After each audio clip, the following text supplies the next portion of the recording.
bagi Dia. Tinggikanlah namanya, Raja segala raja. Pujilah Elohim Israel. Soraklah seluruh bumi bagi Pencipta alam. Yahweh Tsefot namanya, Yahweh Tsefot namanya. Dia turun ke dunia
penuh ucapan syukur, pada pagi hari ini kami menghampiri tahta-Mu yang kudus, Yahweh Elohim yang disembah oleh Bapa Abraham, Yitzhak dan Yakub, Tuhan yang mengasihi kami di dalam nama Adonai Yeshua HaMashiach. Terima kasih untuk kesempatan indah dari hari lepas hari Engkau memelihara dan menjaga hidup kami, sehingga pagi ini kami boleh datang kembali menghampiri tahta-Mu yang kudus. Kami telah memuji-muji dan meninggikan nama-Mu. Sekarang waktunya untuk kami mendengar isi hati Tuhan. Urapi hamba-Mu, urapi setiap kami yang mendengar firman-Mu dengan urapan yang sama, agar firman yang ditaburkan dapat kami pahami dan kami mengerti, sebagaimana Engkau memberikan pemahaman dan pengertian kepada hamba-Mu. Jika ada kuasa penguasa roh jahat di udara yang akan merebut kebenaran firman, kami tolak dan kami patahkan di dalam nama Yeshua HaMashiach. Pergi kau keluar, tinggalkan tempat ini, tinggalkan setiap hati dan pikiran kami, agar hati dan pikiran kami hanya tertuju kepada kebenaran firman Tuhan saja. Berikan kemampuan kepada kami bukan hanya untuk mendengar firman-Mu saja, melainkan juga melakukannya di dalam hidup kami. Terima kasih Bapa. Demi nama Adonai Yeshua HaMashiach, Tuhan dan Juru Selamat kami sudah berdoa dan mengucap syukur. Haleluya. Semua yang percaya katakan amin. Shalom Aleichem.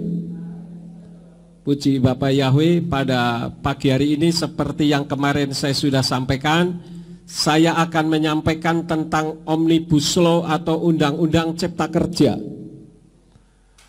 Kenapa saya ingin menyampaikan ini? Karena ini menjadi isu nasional yang sudah menyebar ke berbagai seluruh provinsi di Indonesia. Dan saya ingin menyampaikan kepada saudara, bukan saya mau berpihak kepada siapapun, tetapi saya ingin memberikan pendidikan supaya saudara bisa mengerti tentang situasi dan kondisi saat ini di Indonesia.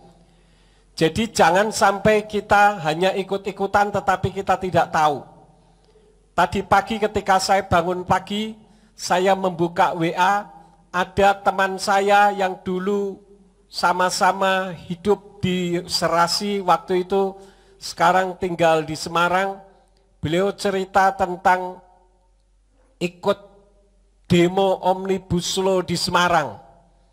Kemudian dia tanya kepada saya, sebetulnya Omnibus Law itu seperti apa? Kemudian saya terangkan dan dia akhirnya bisa mengerti. Jadi sekarang ini saudara harus berhati-hati, jangan sampai kita hanya ikut-ikutan, ya, tetapi kita bisa memahami apa yang akan kita lakukan, karena ucapan kita, tindakan kita itu mengandung konsekuensi hukum. Jadi kalau kita salah melangkah, jangan-jangan kita akan mendekam di penjara. Nah, oleh karena itulah saya akan menerangkan sebetulnya Omnibus Law atau Undang-Undang Cipta Kerja itu apa. Bapak Ibu Saudara sekalian, Omnibus Law atau Undang-Undang Cipta Kerja adalah penyederhanaan beberapa undang-undang yang terdiri dari 15 bab, 174 pasal, dan 812 halaman. Apakah Omnibus Law itu dan kenapa dibuat Omnibus Law? Nah, ini yang harus kita perhatikan bersama-sama. Sebetulnya Omnibus Law itu apa sih? Undang-Undang Cipta Kerja itu apa?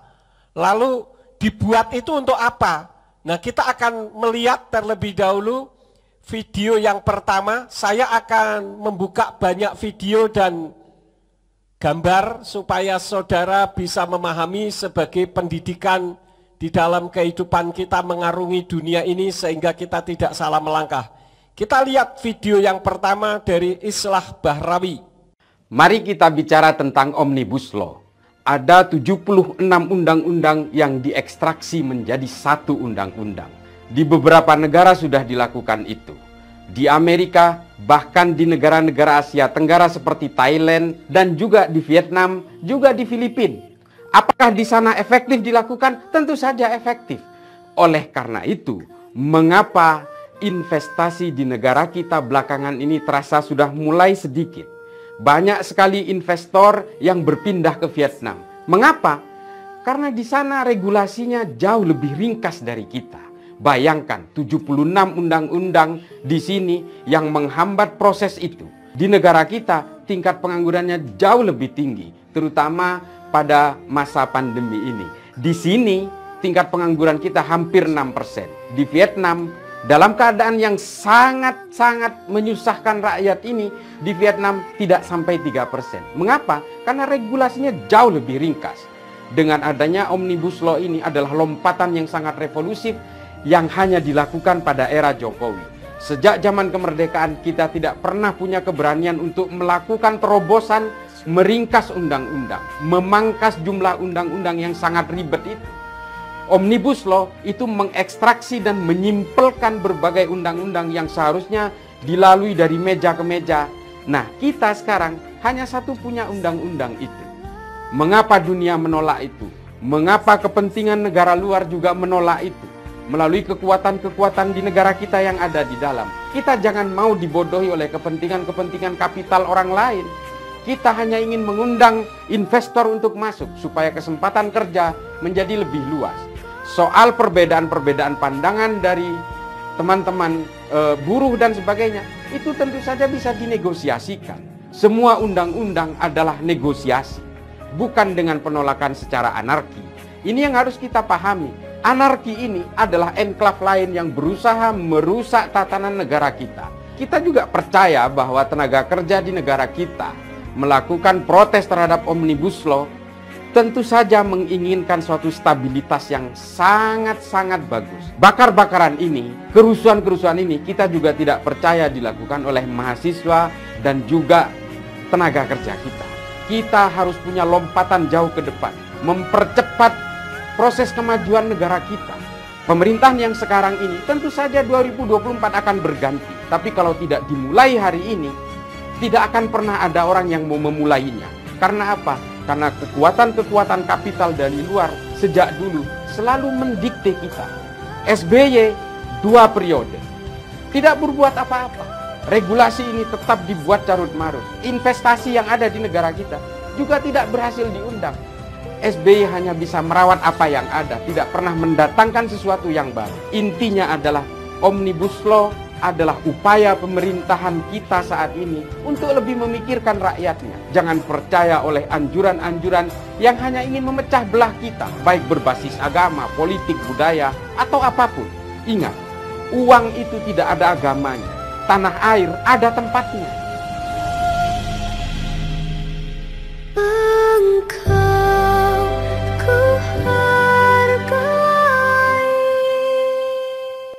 Ya, itulah sekilas mengenai Omnibus Law. Nah, ternyata undang-undang Omnibus Law ini dibuat hoax atau kebohongan-kebohongan. Ada 12 poin hoax, misalkan uang pesangon dihilangkan, hak cuti tidak ada kompensasi, baik cuti hamil, cuti kematian, cuti sakit, pesangonnya ditiadakan, jaminan sosial ditiadakan, buruh dilarang ikut aksi protes, upah buruh dihitung per jam, outsourcing diberlakukan seumur hidup, dan sebagainya. Ya, kita lihat gambar yang nomor 2. Nah, ini ada 12 hoax yang dipakai untuk dasar demo anarkis dan vandalisme. Ujung-ujungnya untuk mendapatkan materi dari politikus jahat. Alasannya memajukan Indonesia. Realitasnya kok justru merusak agar chaos. Tujuan akhirnya adalah makar mau menurunkan presiden secara paksa. Karena jika menunggu tahun 2024 akan kalah di dalam pilpres. Jadi ada 12 hoax di mana para pendemo ini tidak mengerti sebetulnya mereka mendemo untuk apa, saudara-saudara. Terbukti teman saya yang tinggal di Semarang ketika ditanya demo untuk apa, enggak tahu. Ya, ini sangat mengerikan sekali, saudara-saudara. Nah, kita lihat lagi gambar nomor 3 sampai nomor 5 satu-satu. Ini adalah kata Ganjar Pranowo usai diskusi Omnibus Law. Ketika kemarin ada keributan di Semarang, Ganjar Pranowo, gubernur kita menemui. Nah setelah ditemui, buruh yang diberi pengertian, mereka bilang apa? Loh ini undang-undang bagus. Masa semuanya harus disosialisasi satu persatu, sedangkan jumlah halamannya ada berapa tadi? 812 halaman. Jadi sebaiknya kalau kita mau protes, pelajari dulu apa yang akan diprotes itu. Ya, kita lihat gambar selanjutnya. Nah, jangan kita melakukan sesuatu katanya saja. Membuka wawasan dunia pendidikan agar mahasiswa dapat memiliki jiwa yang mandiri, bukan hanya pandai teori saja, tetapi punya kemampuan untuk menganalisa permasalahan. Kenapa mahasiswa tidak memahami ini? Karena mereka hanya dididik untuk pinter, nggak salah. Tetapi kalau hanya pinter, tetapi tidak mengerti, memahami wawasan kehidupan, akhirnya dimanfaatkan orang, saudara-saudara. Kita lihat satu lagi. Jadi yang perlu diperhatikan sekarang ini adalah berjiwa entrepreneur yang mampu untuk menciptakan tenaga kerja baru. Bukan cuma mampu bekerja di bawah otoritas orang, untuk menatap era globalisasi dunia di dalam persaingan dunia kerja. Kan kita sudah masuk globalisasi dunia, saudara-saudara, di mana orang luar bisa masuk ke Indonesia bekerja di sini. Beberapa tahun yang lalu, lebih dari 10 tahun yang lalu, saya pernah menyampaikan kita harus memiliki SDM yang tinggi. Kalau tidak, kita bisa menjadi kacung di negara sendiri, dan sekarang sudah mulai terbukti. Kenapa? Karena tidak mampu berwawasan entrepreneur atau berwawasan bagaimana saya bisa menciptakan kerja. Yang ada nanti setelah lulus saya bekerja sama siapa ya? Artinya mau mikirnya hanya jadi buruh saja. Nanti kita akan lihat banyak fenomena-fenomena yang lain.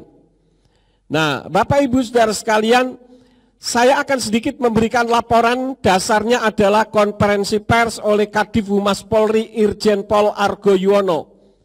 Awalnya ditemukan adanya hoax yang ditemukan oleh cybercrime Brigjen Slamet Mulyandi pada hari Kamis 8 Oktober tahun 2020 oleh seorang perempuan di Twitter @fidelyai. Perempuan pengangguran usia 36 tahun. Jadi melalui inilah memprovokasi para kaum buruh untuk menolak undang-undang cipta kerja. Jadi mereka tidak tahu apa yang diprotes. Memang ada yang dirugikan. Siapa yang dirugikan? Sebetulnya yang dirugikan bukan buruh, saudara-saudara. Saya tidak mau mengajar begini kalau saya tidak memahami terlebih dahulu. Tapi bukan berarti saya membaca 812 halaman. Tidak, tetapi poin-poin penting yang dijadikan alasan untuk melakukan demo. Memang ada yang dirugikan, betul memang ada. Siapa yang dirugikan? Yang dirugikan adalah para pemalak perusahaan yang menyebabkan enggan investasi di Indonesia. Kalau saudara seorang pengusaha, saudara mau buka usaha, katakanlah saudara mau jualan di pasar, tapi saudara harus memiliki lima izin. Pertama izin dari kepala pasar, yang kedua bayar sama orang yang mintain karcis, yang ketiga harus bayar sama preman-preman. Terlalu banyak pungutan-pungutan, nanti dagangan saudara habis, saudara tidak dapat untung. Paham saudara? Kira-kira seperti itu. Jadi perusahaan enggan berinvestasi di Indonesia. Tadi kita mendengar dari Islah Barawi, akhirnya banyak investor-investor yang sudah ada di Indonesia hengkang, yang dari luar tidak masuk, mereka lebih mau masuk ke negara-negara lain. Bahkan yang luar biasa di China, kalau orang investasi, tanahnya gratis. Semuanya diberi, pokoknya kamu usaha di sini. Kalau di sini tanah sudah bayar, nanti ada izin ini, izin itu, izin ini, izin itu, mana ada orang mau, saudara-saudara. Jadi ada banyak orang demo tetapi tidak tahu apa yang mereka demokan. Sekarang kita lihat gambar yang ke-6 sampai gambar yang ke-8. Nah, kenapa bukan sekedar demo? Jadi demo ini sebetulnya bukan hanya sekedar untuk demo saja. Marak demo penolakan Undang-Undang Cipta Kerja, kata Luhut. Ada yang mau menjadi presiden tapi takut bertarung di tahun 2024. Maunya main serobot. Kita lihat lagi. Nah, kasihan kaum buruh dan mahasiswa dimanfaatkan politikus busuk untuk kendaraan politik jahatnya. Namun tidak merasa kalau sedang dijahati. Kenapa? Karena mereka hanya pintar di dunia pendidikannya saja. Tetapi untuk hidup berwawasan di masyarakat tidak tahu sama sekali. Dan kadang ketika saya memberi pengertian, orang tidak mau tahu. Teman saya yang tinggal di Semarang ini memang pemberani. Dulu termasuk golongan preman. Ya, orangnya sangat berani. Ya, tadi pagi dia cerita kalau mendapatkan kesempatan untuk ikut demo dan dibayar. Saya belum tanya dibayar berapa dan yang membayar siapa. Tadi pagi saya sudah WA tapi belum dijawab, mungkin belum bangun. Kita lihat lagi. Karena itu jangan kita melakukan atau ucapkan sesuatu yang tidak kita tahu. Jika sok tahu berakibat fatal bagi diri sendiri. Padahal yang menyuruh tertawa di rumah saudara-saudara. Misalkan saya suruh saudara, ayo perang di Palagan situ. Ayo kita perang di Palagan. Seharusnya kalau saya ngomong ayo kita perang di Palagan, saya ikut atau tidak? Ikut. Tapi kenyataannya saudara perang, maju, gempur, bunuh. Sayanya tinggal di rumah santai-santai. Apakah itu orang yang benar? Tidak, saudara-saudara. Jadi penyebab buruh demo mati-matian ini sampai melakukan anarkis dan vandalisme itu karena buruh termakan 12 informasi hoax Undang-Undang Cipta Kerja. Kebohongan yang diulang-ulang akan dianggap satu kebenaran, saudara-saudara. Ini yang harus saudara pahami. Dan kalau kita berbicara tentang demo-demo Undang-Undang Cipta Kerja atau Omnibus Law, ini sebetulnya sama kondisinya dengan kita berbicara secara rohani, saudara-saudara. Di sini kita melihat bagaimana buruh termakan 12 informasi hoax Undang-Undang Cipta Kerja, tapi hoaxnya bukan Undang-Undang Cipta Kerja yang benarnya yang sudah disahkan pemerintah. Padahal kita perhatikan pemerintah mana yang mau menyengsarakan rakyatnya kecuali berfaham komunis. Komunis sekarang saja bagaimana China sekarang makmur negaranya, menguasai perekonomian dunia. Ya. Nah, kebohongan yang diulang-ulang itu akan dianggap kebenaran. Contohnya di dalam dunia kerohanian apa? Yahweh itu tidak terbatas, unlimited Pak Yakub. Jadi jangan dibatasi dalam sebuah nama. Wah, statement satu orang ini disebarkan ke banyak orang. Orang berpikir benar juga Pak Yakub yang salah. Oke, saya katakan 1.000.000.000% ucapan itu benar bahwa Yahweh itu tidak terbatas. Tetapi kalau dikatakan jangan dibatasi dalam sebuah nama, pertanyaannya siapa yang membatasi dalam sebuah nama? Saya tidak membatasi. Yang membatasi dalam sebuah nama siapa? Halo? Bapak Yahweh sendiri. Karena itu di dalam Yesaya pasal yang ke-42 ayat yang ke-8 katakan apa? Ani Yahweh Husmi. Aku Yahweh itu namaku. Sebetulnya tujuannya apa? Tujuannya supaya orang bisa mengidentifikasi Tuhan dengan tepat. Karena Tuhan itu unlimited, benar, tidak terbatas sehingga orang jadi bingung. Tuhan tahu ini, maka Tuhan membatasi dirinya dalam sebuah nama. Lah kalau Tuhan membatasi dirinya dalam sebuah nama, kok banyak teolog-teolog yang marah? Artinya teolog berusaha untuk ngatur Tuhan. Kalau tidak setuju nama Yahweh itu merupakan nama yang dibatasi sendiri oleh dirinya, coret saja itu Yeshayahu pasal yang ke-42 ayat yang ke-8. Buang.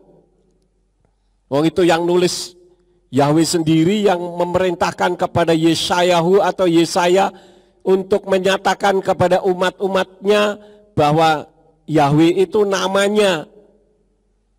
Bagaimana mungkin kita katakan tidak perlu? Apa sih artinya sebuah nama? Lah yang ngomong saja punya nama. Kalau gitu nggak usah pakai nama dong. Kalau memang konsekuen. Betul nggak saudara?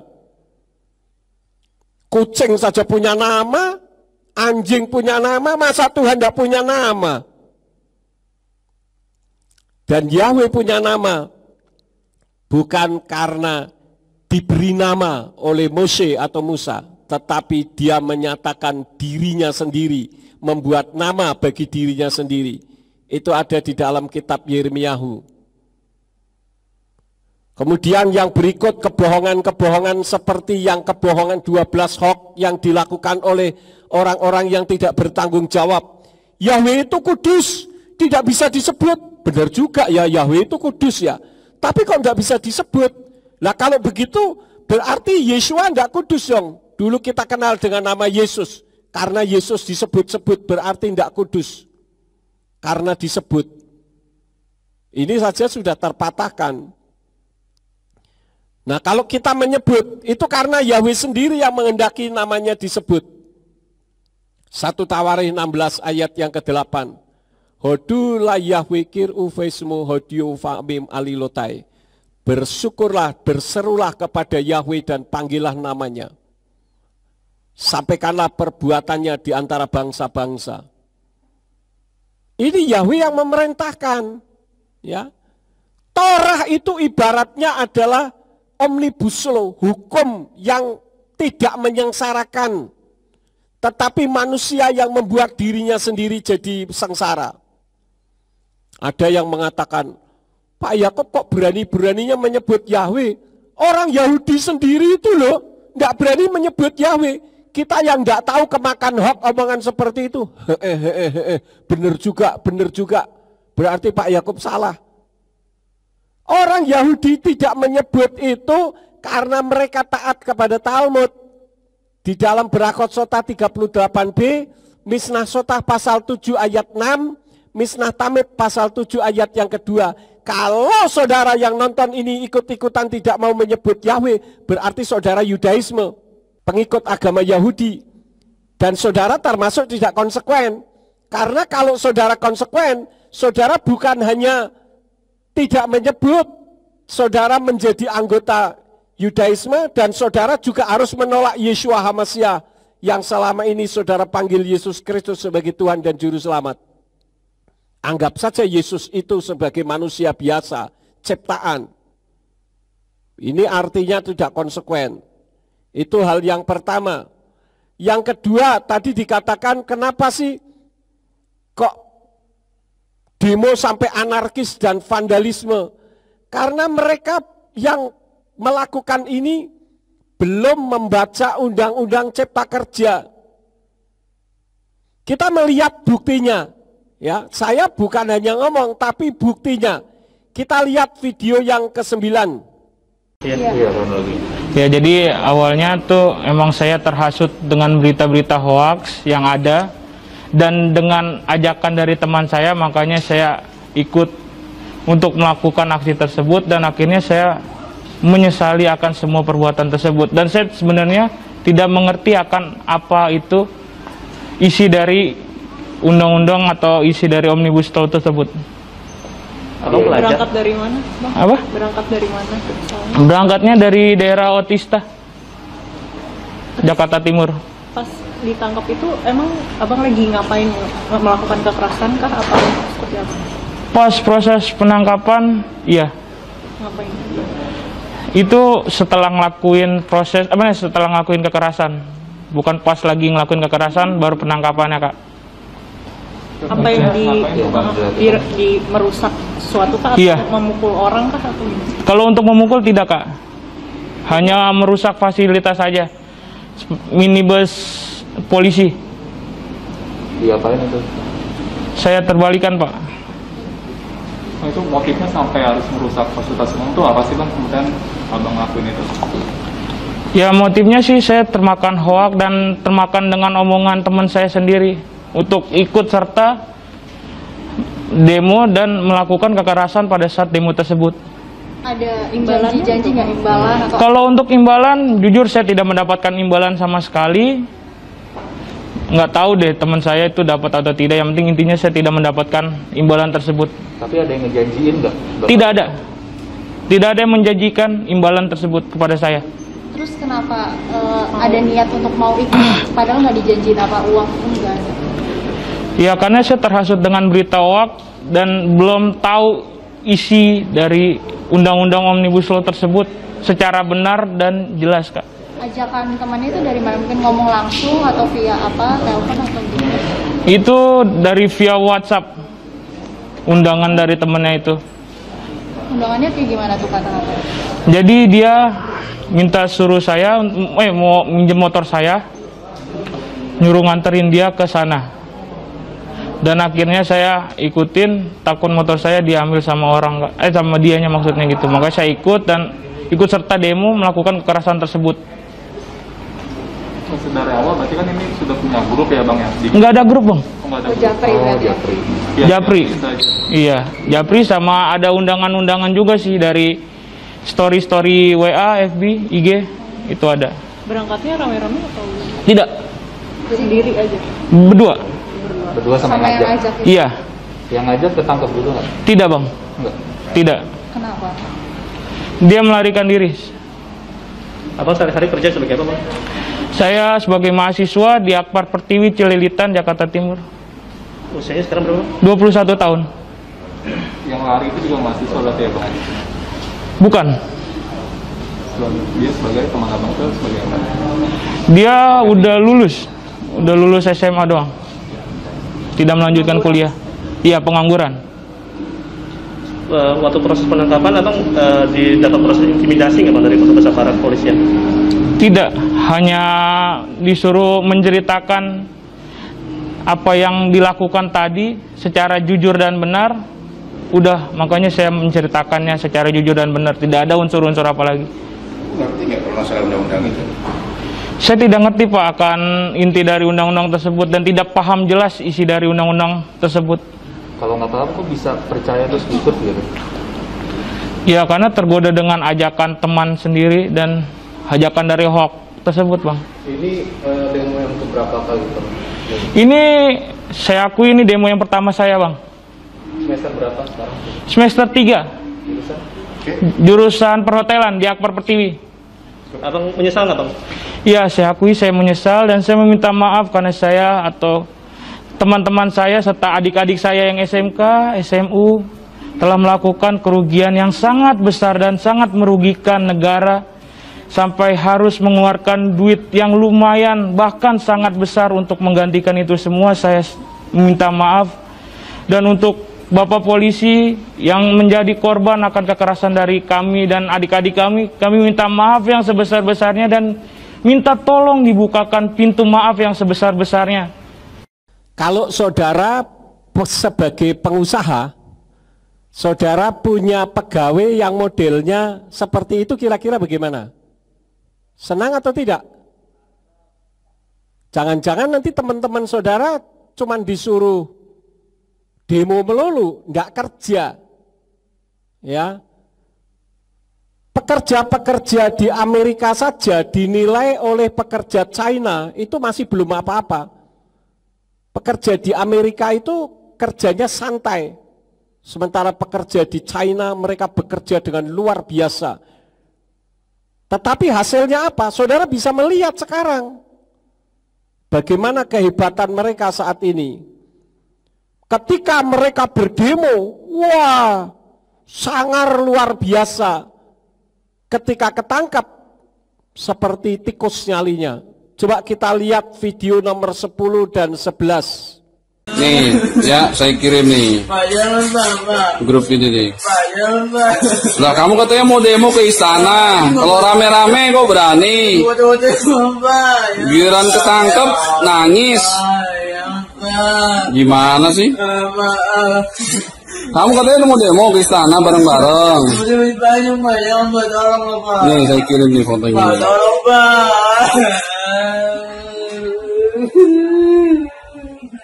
Lihat satunya lagi. Nangis yang kuat. Salah demi Allah. Udah nggak sembawa nama Allah. Ya udah, kamu saya salah. Udah. Kalau nggak salah nggak ditangkap bro. Itu salah satu contoh. Ketika kumpul dengan teman-temannya, wah kayak Superman, saudara-saudara. Tapi setelah ketangkep kayak permen. Nggak ada keberaniannya sama sekali. Akibatnya siapa yang rugi? Yang rugi siapa? Ya yang demo. Kita lihat video yang nomor 12.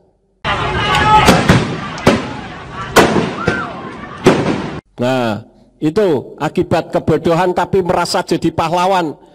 Jadi ada polisi yang melontarkan gas air mata tapi tidak terlontar, saudara-saudara. Jadi jatuhnya dekat begitu. Lalu oleh pendemo ini diambil. Ternyata gas air matanya itu meledak. Akibatnya jarinya rontok.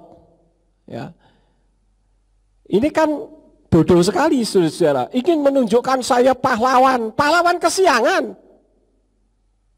Saya bersyukur jemaat di tempat kita tidak ada yang ikut-ikutan seperti itu. Tetapi saya perlu beri pelajaran kepada saudara supaya jangan ikut-ikutan sesuatu yang kita tidak tahu. Di dalam kebenaran firman juga gitu. Baca firman dengan baik. Tidak membaca firman dengan baik tapi terkena berita hoax dari pendeta-pendeta yang tidak tahu tetapi sok tahu. Tentang masalah nama Tuhan kita misalkan. Yeshua saja mengajarkan untuk mengasihi Yahweh. Di dalam Matius 22 ayat yang ke-37 bunyinya apa? Wa yomer Yeshua elai wa ahafta'et Yahweh Elohika. Bekal lefafka, ufkal nafseka, ufkal madaika. Firman Yeshua kepadanya. Kasihilah Yahweh Elohimu dengan segenap hatimu, dengan segenap jiwamu, dan dengan segenap akal budimu. Nah kalau kita katakan aku mengasihi engkau Tuhan, bohong.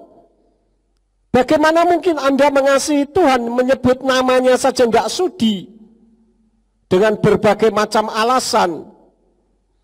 Bahkan di dalam kitab Yohanan atau Yohanes 17 ayat yang ke-6, Yeshua menyatakan namanya Bapa. Menyatakan nama Bapa. Menyatakan itu kata dasarnya apa? Nyata. Jadi Yeshua tidak mengguremkan, tidak menghilangkan, tetapi membuat nyata nama Yahweh. Pak, tapi di perjanjian baru tidak ada. Saya juga sudah menyampaikan. Jangankan di perjanjian baru, di perjanjian lama saja yang pakai bahasa Yunani, yaitu Septuaginta, tidak ada nama Yahweh. Karena nama Yahweh sudah diganti menjadi Kurios, saudara-saudara. Jadi, jangan sampai kita tidak mempelajari firman, tetapi kita ikut-ikutan komen. Seperti yang saya sudah sampaikan, saya mengajar kepada saudara tentang nama Tuhan. Karena ini tidak hanya berbicara sekedar nama, tetapi ini berbicara tentang keselamatan. Di dalam Yesayahu atau Yesaya 43 ayat 11 katakan, Anoki Yahweh wa in mibal ademosia. Akulah Yahweh, tidak ada juru selamat selain aku. Di dalam Roma pasal 10 ayat yang ke-13 berbunyi Kikol Asyer Yikra Besem Yahweh Yimalet. Sebab barang siapa yang berseru dalam nama Yahweh akan diselamatkan. Loh kok bukan Yeshua? Yeshua itu pintunya untuk masuk ke surga, tetapi tempatnya Yahweh yang memiliki. Nah kalau kita menolak Yahweh, saudara mau masuk surganya siapa? Kan tidak masuk akal ini. Kemudian hal yang ketiga, kenapa sampai ada demo besar-besaran? Karena tertipu oleh politikus atau pejabat-pejabat yang punya agenda busuk. Kita lihat gambar yang ke-13. Persilahkan kami ikut demo PA 212 CS. Din Samsudin katakan saya dukung dari rumah saja ya. Apakah seperti itu cara patriot? Orang mau mati, biarin mati, saya enggak mau mati. Kira-kira begitu, saudara-saudara. Bahkan sekarang ini, tiba-tiba ada orang-orang yang tadinya seperti itu, sekarang jadi mengeluh-elukan Jokowi. Hanya dalam waktu 1 hari. Kalau saya, ini politikus apa? Katanya mau memajukan negara Indonesia. Realitasnya bukan memajukan tetapi justru merusak, ya. Nah, demikian pula dengan pendeta-pendeta yang sudah hidup nyaman, lebih mengutamakan materi daripada kebenaran firman. Buktinya apa? Saya sudah pernah mengatakan, kalau ada orang tanya, "Pak, saya mau tanya tentang Daud." Siapa Daud itu? Mari nak, buka kitab suci. Buka semua kitab suci. Pak, saya mau tanya tentang Salomo, mari nak, buka kitab suci buka. Tentang Mose, buka kitab suci. Tapi giliran tanya tentang nama Tuhan, mari kita lihat Kristen Arab. Kristen Arab kitab sucinya itu kan terjemahan. Dan dulu pada saat menerjemahkan juga di bawah penekanan, ya. Kemudian kita lihat inskripsi Jimal, kita lihat inskripsi Zabat. Mau lihat apa kayak itu bukan firman, bro. Kita harus tahu yang mana firman, yang mana yang bukan. Masa yang bukan firman bisa mengalahkan firman? Lebih baik itu saja yang dijadikan firman. Kan begitu. Karena itulah maka kita jangan sampai tertipu dengan omongan-omongan yang kelihatannya baik tetapi sebetulnya tidak baik. Ini sangat memprihatinkan, saudara-saudara. Karena itu dengan gigih saya menyuarakan kebenaran nama Tuhan. Beberapa hari yang lalu saya dihubungi oleh Profesor Menachem Ali. Beliau mengajak saya untuk seminar Zoom. Judulnya menyoal nama Tuhan bagi kerukunan umat beragama. Nanti saya akan berikan linknya, nonton saudara-saudara. Hari Kamis jam 9 malam mulainya. Hari apa? Hari Kamis jam 9 malam, Kamis nanti. Jadi saudara usaha untuk bisa nonton, ya. Dan ini akan kembali menggegerkan Indonesia. Biarin Indonesia gonjang-ganjing tentang nama Tuhan supaya Indonesia rukun, aman, tentram, damai, sejahtera. Itu hal yang ketiga. Yang keempat, kenapa sampai ada demo anarkis, vandalisme dan sebagainya? Karena ada kelompok yang anti undang-undang cipta kerja. Apapun isinya, karena agendanya bukan membantu buruh tetapi mau menggulingkan Jokowi. Kita lihat dulu video yang ke-14 bagaimana statement dari Jokowi. Oleh sebab itu, yang menghambat investasi semuanya harus dipangkas.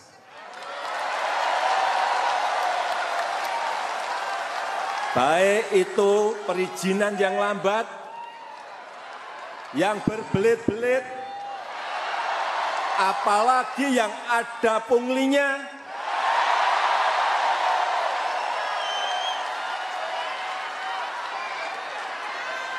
Hati-hati, hati-hati, ke depan saya pastikan akan saya kejar.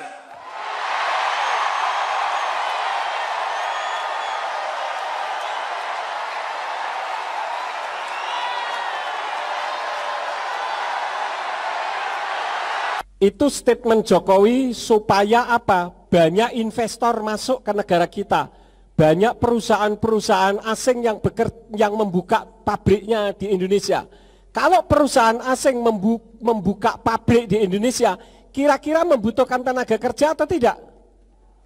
Sangat banyak membutuhkan tenaga kerja, saudara-saudara. Ya. Dan itu selama ini kita melihat Jokowi baru berapa 2 periode belum sampai saja sudah banyak sekali kemajuan-kemajuan yang dibuat.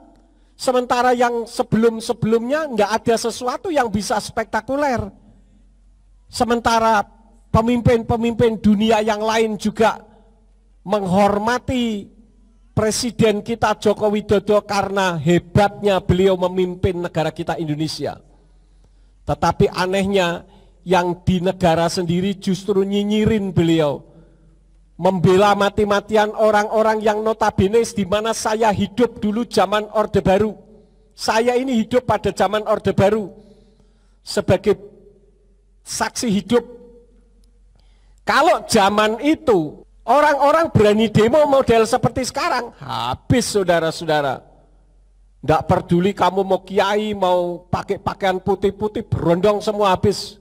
Dulu pernah terjadi kejadian tahun berapa itu saya lupa tentang kasus Tanjung Priok. Ada ratusan orang mati diberondong dengan senjata. Ada satu orang yang terkenal yang namanya Amir Biki, dia anti senjata, ditembak, dia mati, ada 28 peluru bersarang di tubuhnya. Tidak peduli yang begitu-begitu. Presiden Jokowi kan tidak melakukan itu. Di demo terus pikirnya Jokowi ini tidak berani. Ya, jangan main-main dengan orang yang model seperti Jokowi. Memang sifat Jokowi beda dengan saya. Kalau saya der.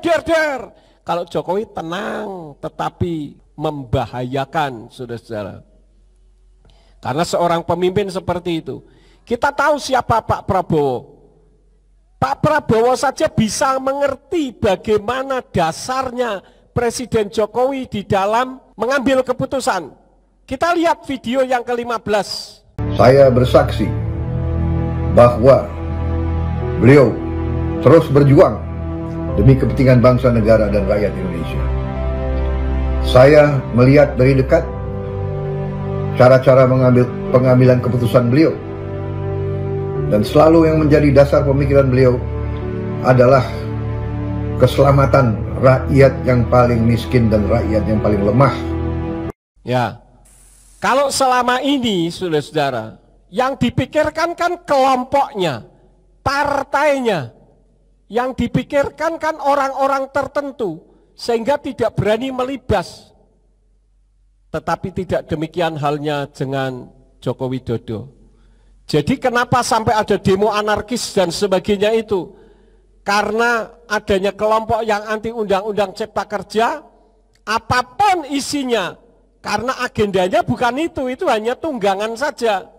Nah demikian pula di dalam kehidupan kita, Yahweh itu sudah menciptakan Torah, di mana kalau Torah dilakukan seperti yang tertulis di dalam kitab Yehosua pasal yang ke-1, coba kita membuka ayatnya, Yehosua pasal yang ke-1 atau Yosua pasal 1 ayat yang ke-8. Di sini dikatakan, kitab Torah ini tidak boleh menjauh dari mulutmu, dan engkau harus merenungkannya siang dan malam agar engkau dapat berhati-hati, bertindak menurut seluruh apa yang tertulis di dalamnya. Dengan demikian engkau dapat membuat jalanmu berhasil dan kemudian engkau dapat bertindak bijaksana. Ini adalah misi Yahweh bagi umat manusia, supaya manusia hidup nyaman, damai, sejahtera, hidupnya diberkati. Tapi ada satu oknum, sekelompok oknum yang tidak suka. Siapa itu saudara-saudara? Satu kelompok oknum yang tidak suka dengan Torahnya Yahweh siapa? Setan. Setan takut nama Yahweh disebut, maka setan berusaha untuk memalingkan agar orang jangan menyebut nama Yahweh. Tadi kita melihat bagaimana dasar dari presiden kita di dalam mengambil keputusan, supaya orang masyarakatnya hidup sejahtera. Pengangguran di Indonesia itu sudah banyak sekali, jutaan saudara-saudara. Ini kalau tidak ditanggulangi, kalau orang nganggur, perutnya pengen makan, apa yang akan mereka lakukan? Mereka akan melakukan kriminal. Jadi dunia kejahatan akan meningkat. Akhirnya dunia di Indonesia tidak kondusif. Orang takut keluar malam.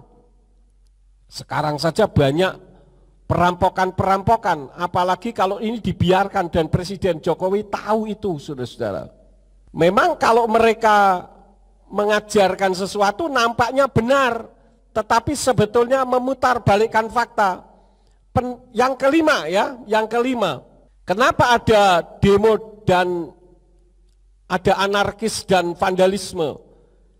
Karena penipu memutar otak orang yang tidak berpengetahuan dengan memutar balikkan fakta.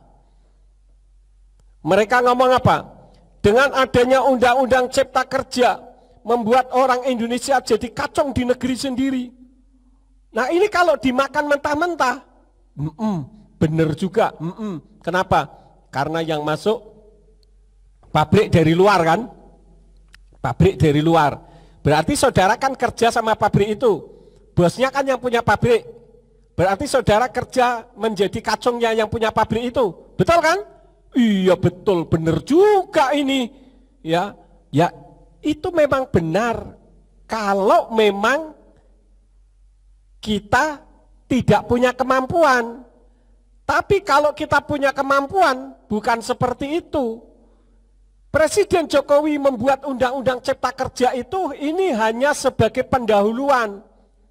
Misalkan saya beli mesin, ya, saya datangkan, tidak usah dari Cina dah, nanti terlalu rasialis, dari Amerika misalkan, saya beli mesin dari Amerika, saya taruh di Ambarawa misalkan. Adakah yang bisa merakit mesinnya di sini? Tidak bisa.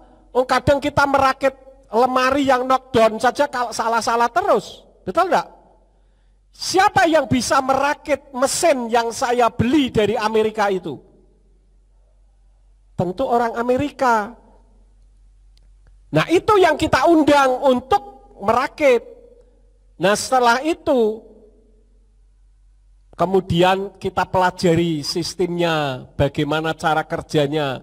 Setelah itu, tenaga-tenaga asing ya dipulangkan. Siapa yang pegang selanjutnya? Ya kita-kita, saudara-saudara. Sekarang kita melihat dulu ya, video nomor 16, Profesor Indrianto Seno Aji. Kita dengarkan videonya.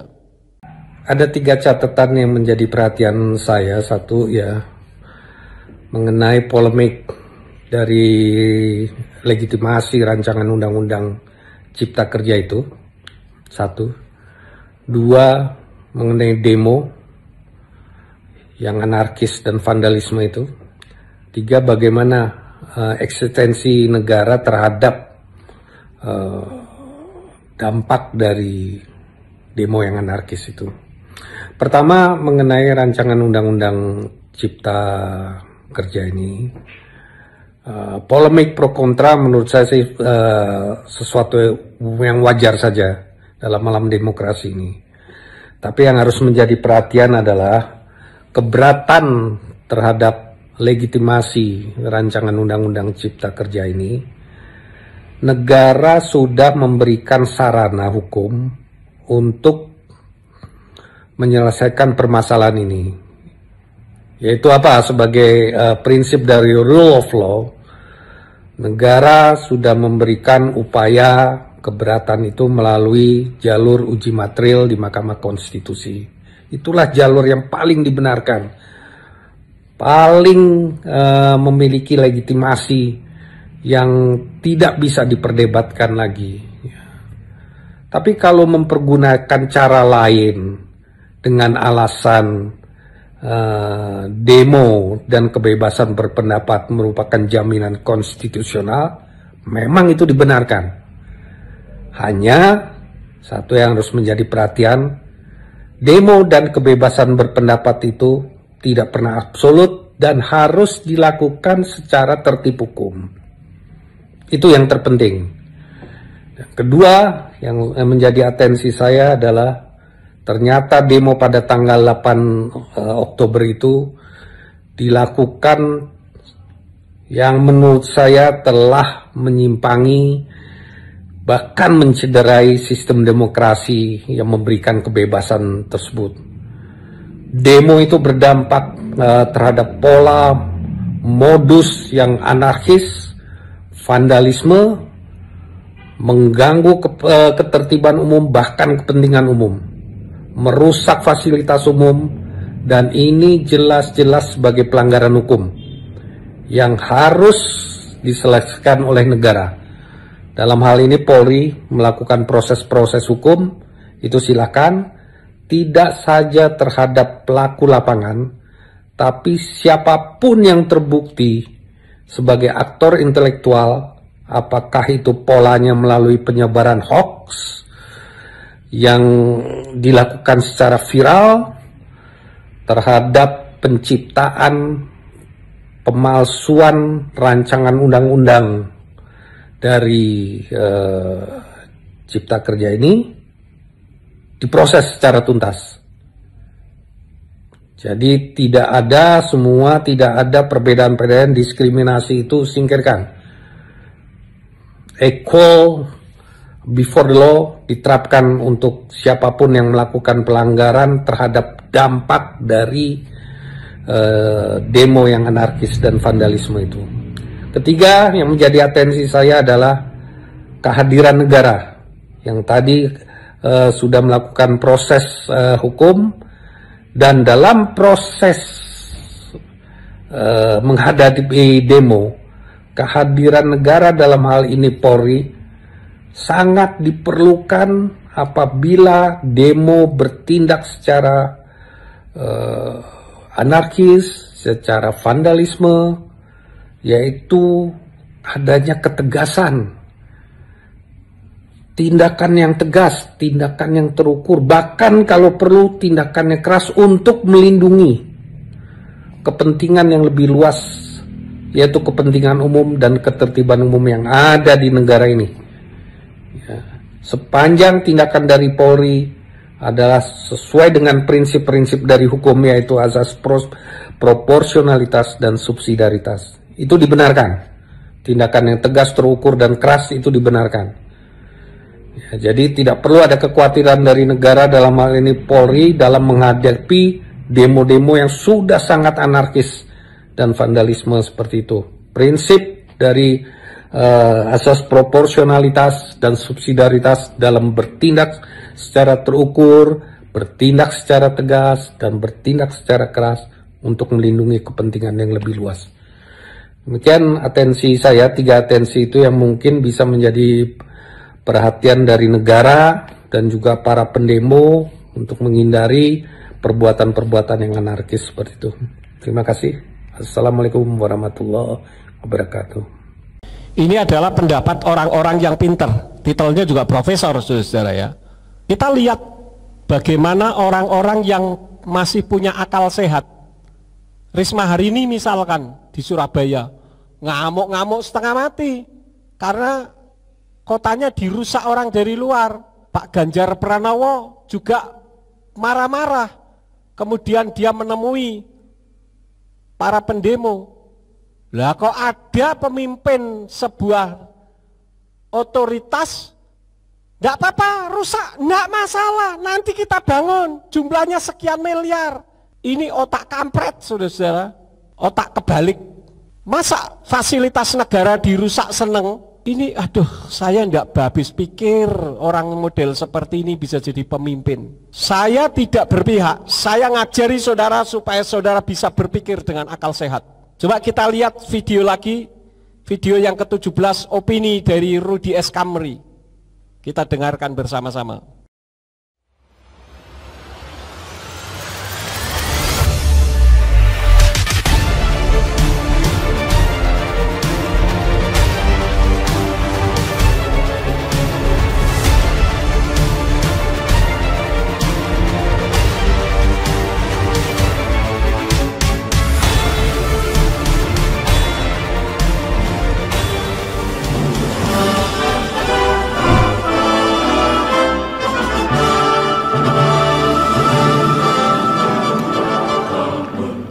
Baskara, Barisan Masyarakat Anti Kekerasan. Sahabat Indonesia, telah lahir Baskara, Barisan Masyarakat Anti Kekerasan. Lahirnya kelompok seperti ini adalah respon atau reaksi dari masyarakat akal sehat yang marah, yang terusik atas ulah para begudal-begudal yang merusak Jakarta, yang merusak Indonesia. Mereka terdiri dari beberapa intelektual, ya, beberapa orang akademisi, beberapa orang pengusaha besar, beberapa orang artis, seniman, budayawan, dan para aktivis sosial. Ini menarik. Mereka biasanya agak diam, gitu ya. Tapi kali ini kelihatannya mereka tidak bisa diam. Karena apa?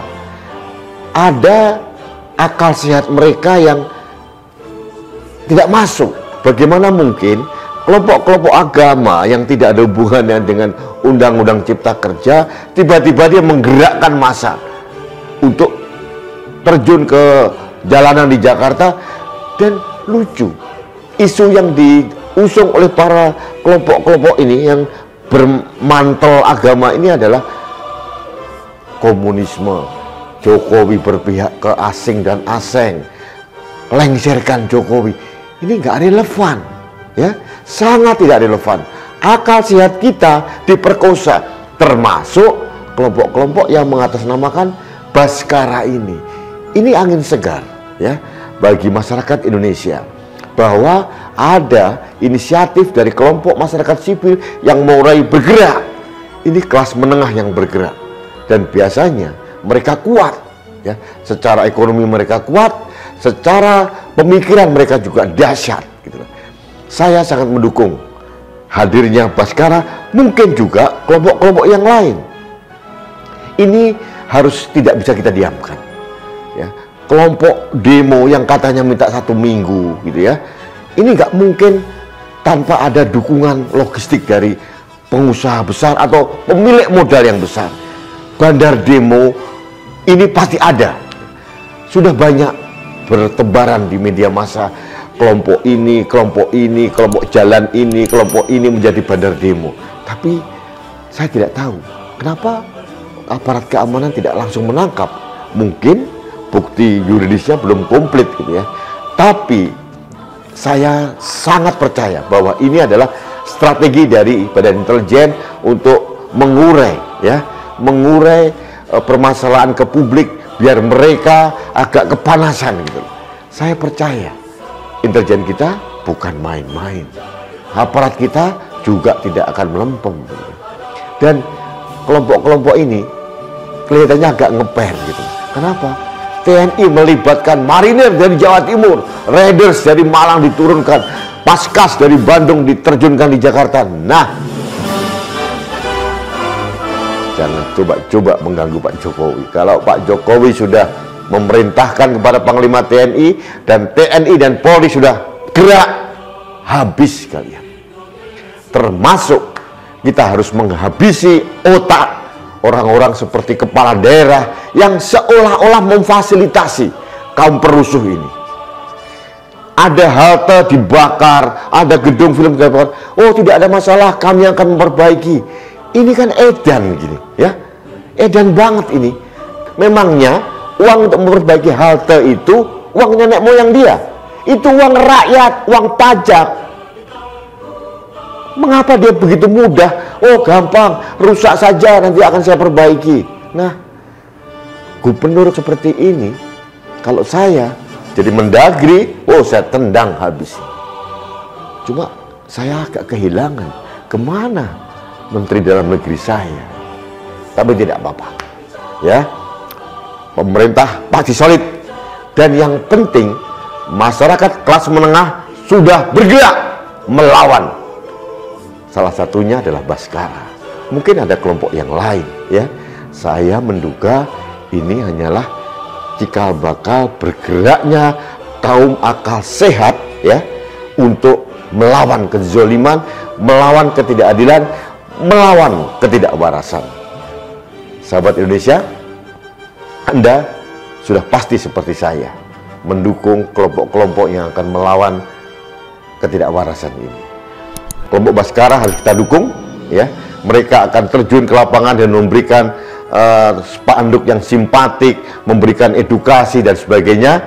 Yang jelas mereka tidak akan merusak, mereka akan menjaga kota kita, mereka akan menjaga Indonesia. So, mari munculkan, ya, bangkitlah kelompok-kelompok siapapun, dari kelas manapun, dari bawah, menengah, atas, bangkitlah, kita lawan ketidakadilan.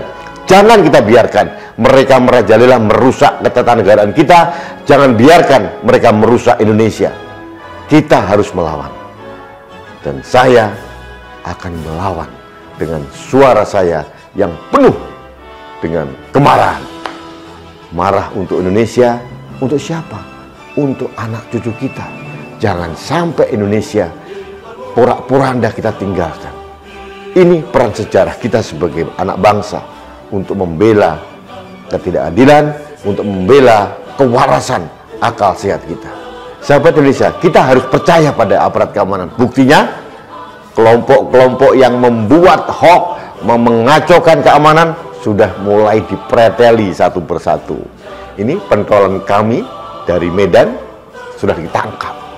Saya lihat barusan pentolan demo, agitator demo, Jumur Hidayat juga sudah ditangkap. Nah, ada lagi nih, saya dengar juga ini kelompok satu orang nih, orang PKS ini yang membenturkan polisi dan TNI juga sudah ditangkap. Anton Permana, banyak lagi ya, aktor-aktor intelektual yang merusak Indonesia. Mereka itu bersembunyi, mereka ini pengecut, tidak berani tampil seperti saya. Mereka hanya di balik layar mengipas-ngipas supaya mereka bergerak, mereka mengepeng. Tujuannya cuma satu, menciptakan kegaduhan untuk Indonesia ini. Bagaimana mungkin kita percaya kelompok-kelompok ini seolah-olah pro Indonesia? Wong kenyataannya mereka merusak ketatanegaraan kita, merusak fasilitas umum kita, merusak masyarakat kita, merusak akal sehat kita. Jadi saya hanya minta kepada kita semuanya percaya pada aparat keamanan, ya. Intelijen kita juga udah oke. Dan sekarang tumbuh lagi, kelompok menengah sudah mulai bergerak. Salah satunya tadi Baskara, Barisan Masyarakat Anti Kekerasan. Ini juga harus kita dorong, termasuk kelompok-kelompok yang lain. Kelas menengah, speak up. Kita tidak boleh diam lagi. Silent majority sudah lewat. Saatnya kita bergerak, saatnya kita bersuara, saatnya kita menjaga Indonesia. Sahabat Indonesia, demikian opini saya hari ini. Jangan lupa like dan subscribe kanal TV Anak Bangsa. Kami akan menyuarakan selalu kebenaran. Cuma satu tujuan kami, membela keberagaman, menjaga kerukunan, menciptakan kedamaian, dan menjaga Indonesia. Salam damai Indonesia dari saya, Rudi S. Kampri. Sampai ketemu kembali.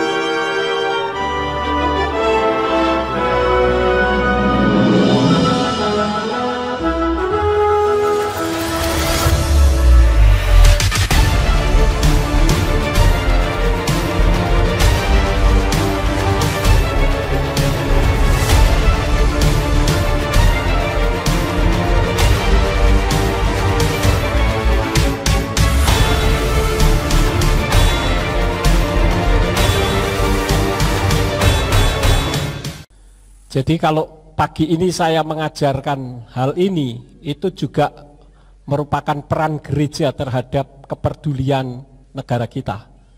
Jadi kita bukan ikut-ikutan berpolitik, tidak, tetapi saudara harus ngerti politik, supaya saudara tidak dipermainkan politikus-politikus busuk. Paham saudara-saudara? Jadi apa yang disampaikan bahwa dengan adanya Undang-Undang Cipta Kerja membuat orang Indonesia jadi kacung di negeri sendiri, nampaknya benar. Tetapi jika Indonesia beli mesin, apa yang ngomong bisa memasang sendiri? Yang ngomong juga bisanya demo doang, saudara-saudara. Teriak Jokowi asing, tapi dirinya tidak mampu merebut Freeport, kilang minyak Rokan Riau dan Mahakam. Semua itu Jokowi yang melakukannya, sehingga bisa mensejahterakan masyarakat. Tadinya untuk Freeport itu Indonesia dapat berapa persen, saudara-saudara? Ada yang tahu? Tidak ada yang tahu. Freeport itu Indonesia hanya dapat 9%. Bahan mentahnya semua diangkut ke Amerika. Di sana jadi emas tontonan. Sementara masyarakat di Papua masih tetap pakai koteka. Tidak bisa kaya hidupnya. Negara lain yang kaya. Dan ada orang-orang tertentu yang dapatkan fee dari itu semua, yang membuat kekacauan sekarang ini supaya hal itu bisa terus terjadi. Kemudian sekarang di tangan Jokowi tadinya 9%, sekarang berapa persen? 51%. Loh, ini kan jauh sekali, saudara-saudara. Ya. Dan itu pun negosiasinya sangat berat. Tapi akhirnya berhasil. Kita melihat kesaksian dari anak bangsa yang bekerja di blok minyak. Kita lihat video yang ke-18. Berjuang untuk menguasai semua blok minyak. Dan kami di sini anak-anak Indonesia, ini semua yang bekerja di sini ahli tenaga, staf ahlinya semua dari Indonesia. Kita nggak pakai ekspatriat. Nggak ada tidak ada tenaga kerja asing lagi di minimal di Pertamina sini, nggak ada lagi tenaga kerja asing. Operator sampai kaptennya namanya Riksub itu semuanya orang Indonesia. So gue bangga sih, gue bangga banget bisa kerja kayak begini. Gue bangga banget bisa ngelayani negara gue lagi. Dulu kita dikontrak sama perusahaan asing, but today gue dikontrak sama negara gue sendiri. Negara gue mempercayakan sumur-sumur minyaknya yang dulu dikuasain sama asing, sekarang mau kita kerjain sendiri. Bangga bro. Ya kalau yang bilang ini asing tai, goblok. Orang kita lagi ngerebutin banyak-banyak aset orang asing. Gua saksinya bahwa berapa ratus, 500 lebih, 600 lebih sumur di Southeast Sumatera itu dikuasai oleh asing. And then by the end of this year, bulan Agustus kemarin, seingatku bulan Agustus kemarin, seluruh aset yang dieksplorasi selama puluhan tahun oleh asing kembali ke tangan kita, men. So berbanggalah. Berbanggalah bahwa Indonesia sekarang sedang terus berjuang untuk memperbaiki dirinya, untuk menguasai aset-asetnya. Nggak bakal cepet, nggak bakal instan, tetapi kalau lo semua nggak ngedukung, amen. Kita nih, orang-orang Indonesia yang kerja di bawah sana itu bakal kegeser lagi. So, dukung kita, jangan salah-salahin pemerintahan mulu. Kita lihat sendiri, orang-orang di sini melihat sendiri bahwa kita menguasai aset kita kembali itu dengan susah payah. Dan kita harus kerja ekstra keras. Supaya apa? Supaya performance kita sama dengan negara lain. Jangan hina negara kita lagi, please. Ini semua orang Indonesia nih, kerja untuk Pertamina Indonesia. So, dukung terus Indonesia, dukung terus pemerintahan Indonesia, terutama pemerintahan Jokowi. Gue sih bangga banget bisa ngelihat banyak blok minyak, bahkan Freeport, oh my god. Kita sebagai buruh-buruh nih, orang-orang Indonesia yang kerja di sini bangga banget ketika kita kerja sama Pertamina, kita bangga setengah mati. Tapi ada orang-orang yang nyinyir, yang lebih percaya sama Fadlizon, lebih percaya sama Fahri. Itu salah satu kesaksian bukti nyata bahwa perusahaan-perusahaan asing sudah mulai dikuasai Indonesia sendiri. Tujuannya untuk menyejahterakan masyarakat Indonesia. Dan tanggal 28 nanti merupakan final pengembalian uang yang dikorupsi puluhan tahun ke Indonesia. Dan itu jumlahnya ribuan triliun, saudara-saudara. Dan kalau itu bisa kan masyarakat kita makmur. Indonesia itu bisa menjadi negara nomor 3 di dunia yang kaya, yang mampu mensejahterakan masyarakatnya sendiri. Tapi ada orang-orang tertentu yang berusaha untuk menghambat. Karena yang sudah biasa makan uang korupsi. Dan itu bukan ratusan juta, miliaran tiap hari, saudara-saudara. Yang seharusnya bisa dipakai untuk mensejahterakan masyarakat Indonesia, kenyataannya tidak.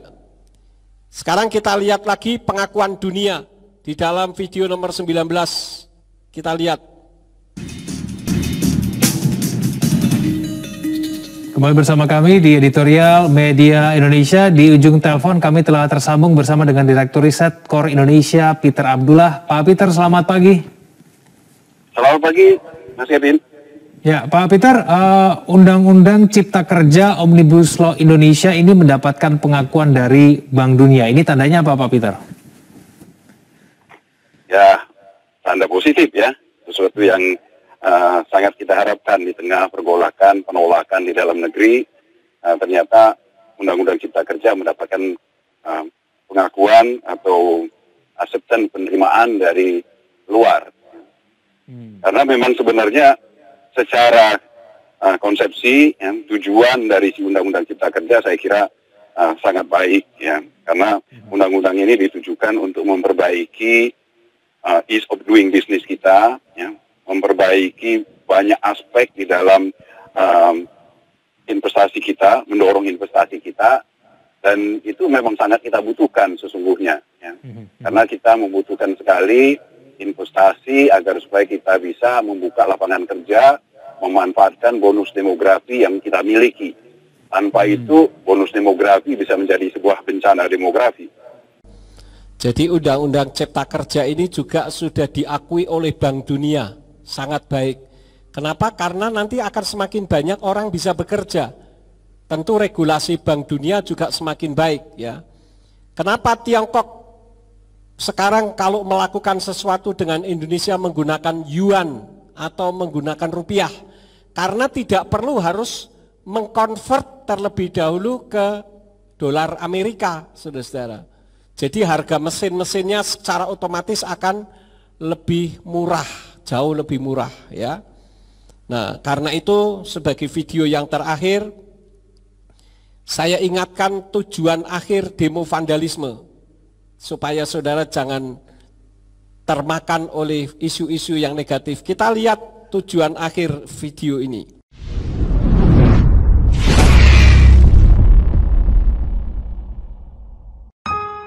Tangisku untuk presidenku.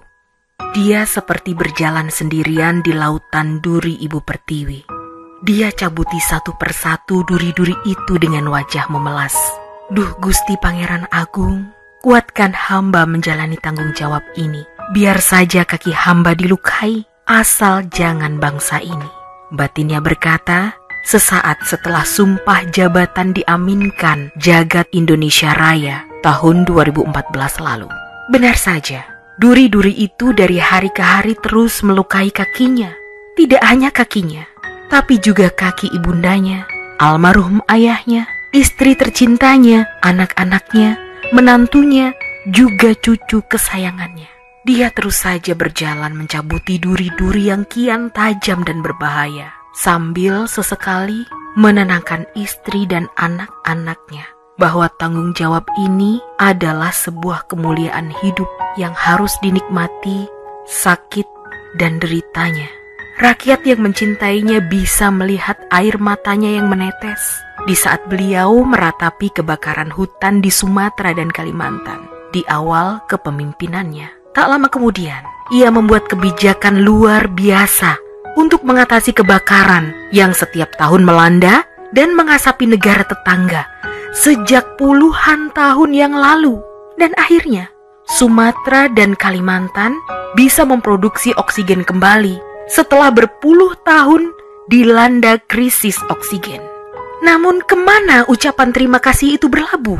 Bahkan suara untuk Jokowi di periode kedua anjlok. Di wilayah itu pula semua fitnah bersarang dan ditembakkan bertubi-tubi ke arahnya dengan ganas. Entah ada dendam apa mereka, hingga begitu membenci seorang tukang kayu yang ketulusan dan kejujurannya teruji. Entah ada dosa apa mereka, hingga teriakan takbir menjadi senjata yang menyarungi pedang-pedang fitnahnya. Aku hanya bisa membantu dari kejauhan, sambil sesekali menyeka air mataku sendiri yang meleleh karena pilu menatap raut wajah presidenku yang nampak dipenuhi beban derita, namun ditutupinya. Gelak tawanya yang sering muncul di televisi pun diselimuti kegetiran. Kerja kerasnya membangun negeri ini, sekaligus membangunkan jiwa raga bangsa ini agar terpacu bergerak meraih kesejahteraannya masing-masing dengan kebijakan-kebijakan yang dikemas khusus hanya dinilai pencitraan. Biar saja, desahnya suatu hari sambil menarik nafas berat. Aku sudah berjanji pada Ibu Pertiwi ini bahwa darah yang mengucur deras demi menyingkirkan duri-duri ini adalah perjuangan yang tak boleh disesali. Sejenak aku menghapus air mataku lagi, sebab 5 tahun sudah presidenku dinistakan oleh persekongkolan orang-orang busuk, dan beliau tidak melawan. Kini relawan-relawan yang pernah mendukungnya pun menghantamnya sama kerasnya dengan musuh-musuhnya. Sejak minggu lalu aku tidak bisa tidur, sibuk membaca Undang-Undang Cipta Kerja yang sejak 2019 diributkan ketua-ketua organisasi buruh. Mereka dengan meyakinkan membuat isu negatif, membakar emosi buruh. Padahal draft RUU belum keluar. Tidak ada bukti yang bisa dipakai untuk membenarkan isu-isu tersebut. Namun mereka percaya isu itu, dan percaya saja dibohongi meski tanpa bukti. Hari ini aku menangis lagi, menangisi presidenku lagi, sebab aku tahu beliau pasti sedang bersusah hati, sebab apa yang telah dibangunnya dirusak dengan biadab oleh isu keji musuh-musuh negara dari balik topeng suara kami. Dan undang-undang yang dibuat untuk melindungi rakyatnya difitnah sebaliknya. Kemana hilangnya suara jujur rakyat untuknya? Aku bersama Jokowi.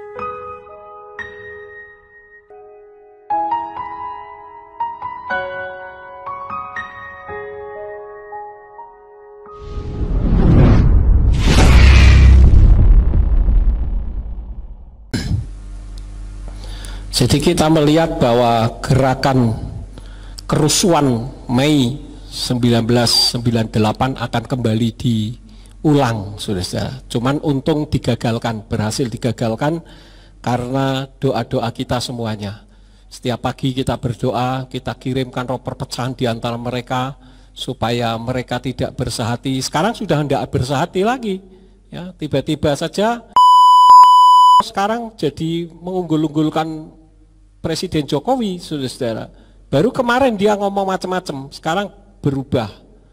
Ya. Nah, inilah bentuk kehadiran gereja terhadap pemerintah, sehingga Indonesia bisa aman, tentram, damai, dan sejahtera. Jadi gereja tidak bisa juga diam-diam, tidak mau pusing, tidak peduli. Sementara umat-umat Islam yang waras, mereka juga peduli dengan negara kita. Kita pun harus peduli.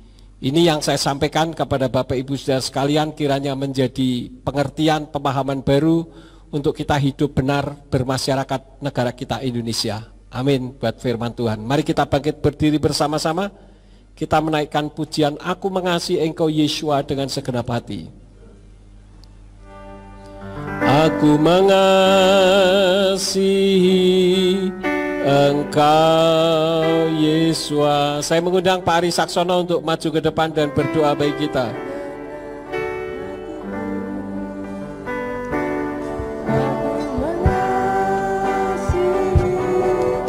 Engkau Yeshua dengan segenap jiwaku, ku renungkan firman-Mu siang dan malam, ku pegang perintah-Mu dan ku lakukan.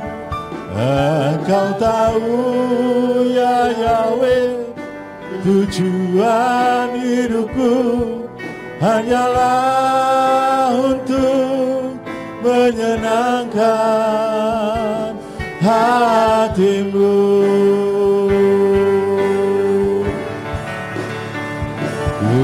Renungkan firman-Mu siang dan malam, ku pegang perintah-Mu dan ku lakukan. Engkau tahu ya Yahweh, tujuan hidupku hanyalah untuk menyenangkan hati-Mu. Kami mengucap syukur kepadamu ya Bapak Yahweh, untuk firman yang pagi hari ini yang disampaikan oleh hamba-Mu. Pagi hari ini kami bersatu untuk berdoa untuk bangsa ini.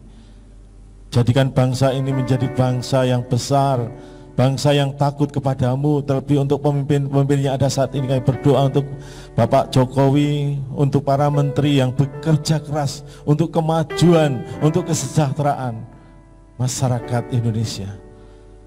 Terima kasih Bapak untuk kebenaran firman pagi hari ini. Jadikan kami menjadi umat-umat-Mu yang takut kepadamu, dan senantiasa mendukung untuk negara kami menjadi negara yang maju, menjadi negara yang mensejahterakan rakyatnya. Terima kasih untuk kebenaran firman pagi hari ini. Pakai hamba-Mu yang sudah menyampaikan kebenaran firman, biarlah Engkau pakai semakin hari semakin luar biasa melalui video-video yang ada saat ini. Biarlah mereka-mereka yang melihat, mereka-mereka yang menonton video yang ada saat ini, mereka akan mengerti kebenaran firman, terlebih kebenaran akan nama Bapa Yahweh. Terima kasih Bapa, jadikan kami sebagai umat-umat-Mu bukan hanya menjadi pendengar, tetapi menjadi pelaku firman untuk bersatu memajukan gereja yang ada saat ini, memuliakan Tuhan yang benar. Segala campur tangan kuasa gelap, kuasa setan yang akan mengganggu gereja yang ada saat ini, kami patahkan, kami hancurkan hanya di dalam nama Adonai Yesus Masiah. Pakai pemimpin kami, pakai gembala kami beserta wakilnya untuk kemuliaan nama Bapa Yahweh. Membawa gereja ini semakin hari semakin di dalam jalur yang kebenar, semakin di dalam jalur yang tepat. Jadikan kami pelayan-pelayan yang ada saat ini menjadi pelayan-pelayan yang rendah hati, takut akan Bapa Yahweh, takut akan kebenaran firman Tuhan. Terima kasih Bapa, pakai kami semua, jemaat Gereja Surah Kebenaran yang ada saat ini menjadi jemaat yang semakin kuat di dalam Engkau, memiliki iman yang kuat, memiliki iman yang betul-betul mengandalkan Bapa Yahweh di dalam kehidupan kami. Terima kasih Bapa, berkati hamba-Mu yang sudah menyampaikan kebenaran firman pagi hari ini. Engkau berkati dengan berkat yang luar biasa. Terima kasih Bapa, kami bersyukur kepadamu, kami menyerahkan doa ini hanya di dalam nama Adonai Yesus Masiah. Haleluya. Amin.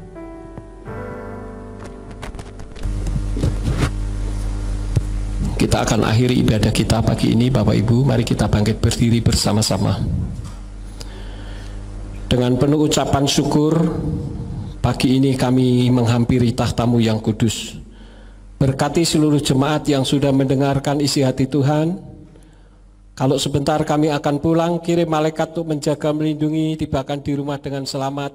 Dan apabila sesampainya di rumah ada yang akan melakukan aktivitas dalam kehidupan setiap hari, Engkau memberkati, dan apa saja yang diusahakan dan dikerjakan yang tidak bertentangan dengan firman-Mu, dibuatnyalah oleh Tuhan berhasil, supaya dengan keberhasilan itu dapat dikembalikan lagi guna hormat dan kemuliaan bagi nama Tuhan.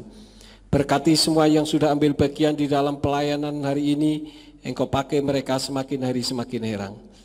Semua tangan-tangan yang sudah memberikan korban untuk pekerjaan Tuhan melalui radio, kiranya Tuhan yang akan mengembalikan dengan berlipat kali ganda. Terima kasih Bapa. Sekarang berkatilah kami karena kami siap menerima berkat daripada-Mu. Mari kita angkat kedua belah tangan kita untuk menerima berkat Yahweh. Yefarecha Yahweh wa yesh mereka. Yahweh memberkati engkau dan memelihara engkau. Yaer Yahweh pana oleh kawikuneka. Yahweh menyinari engkau dengan wajahnya dan memberi engkau anugerah. Yesa Yahweh pana oleh kawiyashem mereka shalom. Yahweh menghadapkan wajahnya kepadamu dan memberi engkau damai sejahtera. Diberkatilah engkau di kota dan diberkatilah engkau di ladang. Diberkatilah buah kandunganmu, hasil bumimu dan hasil ternakmu, yakni anak lembu sapimu dan kandungan kambing dombamu. Diberkatilah bakulmu dan tempat adonanmu. Diberkatilah engkau pada waktu masuk dan diberkatilah engkau pada waktu keluar.